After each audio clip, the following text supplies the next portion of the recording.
सामान भइल हेता हेता सामान भइल हेता हेता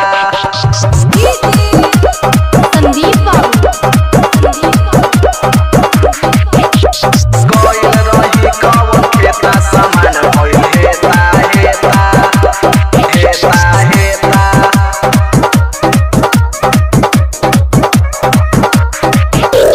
छौरी छिहत्तरी गे सतभत्तरी छौरी छिहत्तरी गे सतभत्तरी गइल रही कवन खेता सामान भइल हेता हेता सामान भइल हेता हेता लहंगा के नाश कइले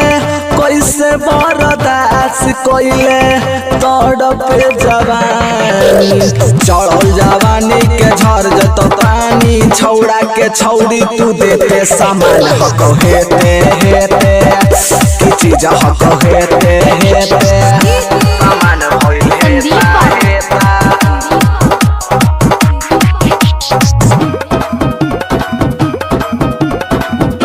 गइल रही कवन खेता सामान भइल हेता हेता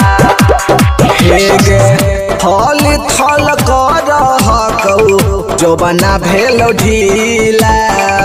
केतना से यूज करही देह भेलो गीला देह भेल गीला थल थल कर हकौ जो बना भेलो ढीला केतना से यूज करही देह भेलो गीला फोटवा चुसैनी गाल में सबैनी छौड़ा के देते सामान भइल हेते हेते छौड़ा के देते देते सामान भइल हेता हेता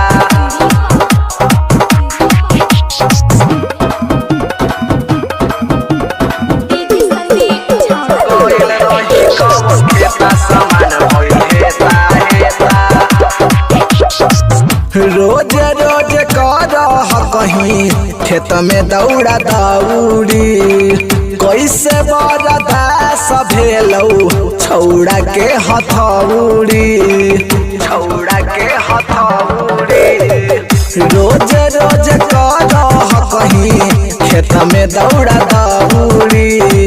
कैसे बरदास भेलौ छौड़ा के हथौड़ी अंकित बाबू कही के छौड़ा तोड़ दिल लहंगा के गेट तो सामान भइल हेते हेते की चीज भइल हेते